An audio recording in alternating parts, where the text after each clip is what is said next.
सबसे पहले तो मेरे सभी चाहने वालों को, पूरे भोजपुरिया समाज को, उनके अपने प्रदीप पांडे चिंटू की तरफ से बहुत बहुत नमस्कार, प्रणाम और सलाम है।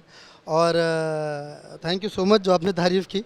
और मैं एक्चुअली जब मैंने अपना कबाड़ खोला तो जो ऊपर दिखा वो फटफट पहन लिया, क्योंकि ऑलरेडी लेट हो रहे थे। तो बोला सबसे पहले अवार्ड फंक्शन में पहुंचना ज़रूरी है। और अवार्ड का महत्व तो देखिए, सम्मान तो सभी को चाहिए, तो ये सम्मान है हम सभी के लिए।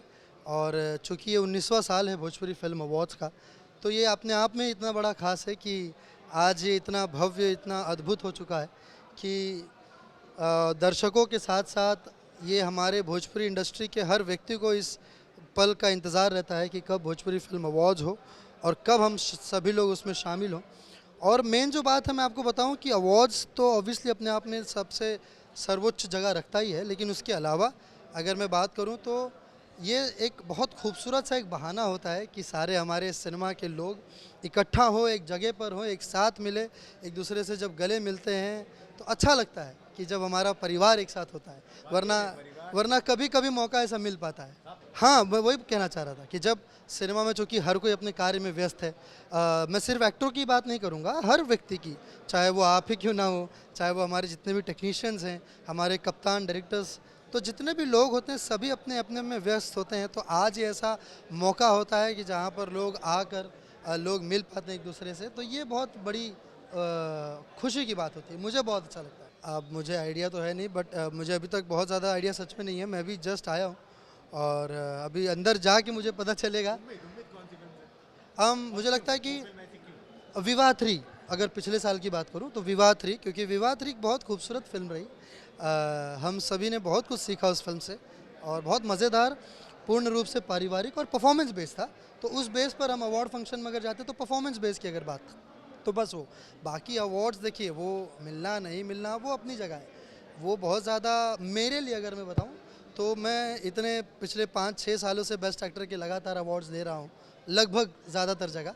बट मुझे लगता है कि उससे ज़्यादा जो खुशी लगता है कि जब लोगों को, जब मैं कोई भी कार्य या कोई भी फिल्म करता हूं और लोग अगर उसे देखते हैं, उसको मज़ा आता है, अगर देख के लोग एंजॉय करें, और लोग अपना वो जो जितनी भी समय मेरी फिल्म देख रहे हैं, 2.5 घंटा 3 घंटा, उतने समय अगर वो अपना सारा दुख दर्द भूल जाते हैं, तो मेरे लिए वही सबसे बेस्ट अवार्ड है। अरे ये ये मुझे लगता है कि देखिए, ये मेरे सभी भगवान स्वरूप जो जनता जनार्दन है उनकी देन है, उनका आशीर्वाद है।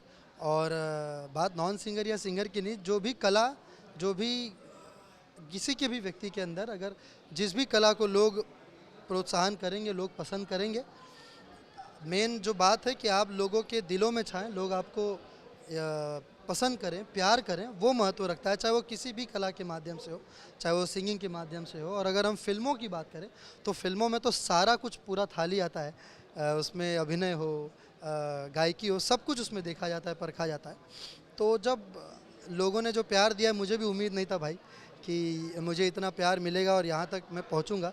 ये चिंटू, मुझे जहाँ तक विश्वास है कि मेरे सभी भोजपुरिया के दिलों में बसता है चिंटू, उनके घर में बसता है चिंटू, तो मैं उनके घर का चिंटू बना ही रहना चाहता हूँ हमेशा।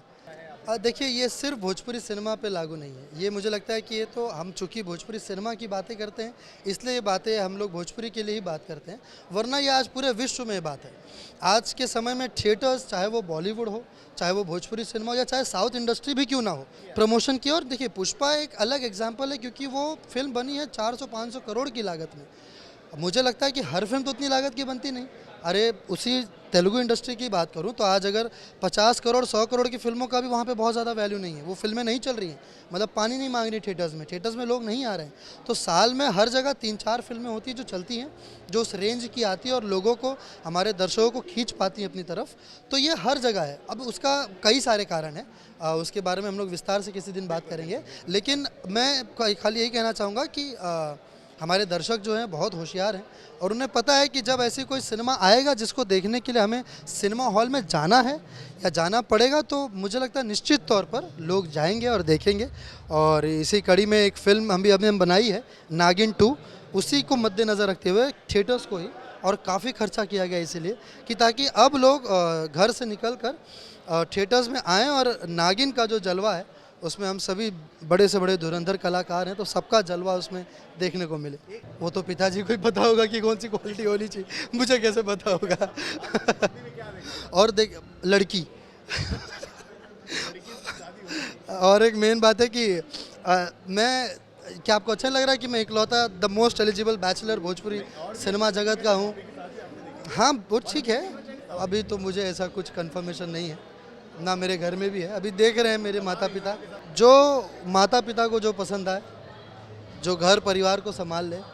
मुझे लगता है कि ऐसे हर स्त्री में, देखिए स्त्री है वो कुछ भी कर सकती है, और महिलाओं में या लड़कियों में तो हर गुण होते हैं, बस आपको परखने की बात होती है।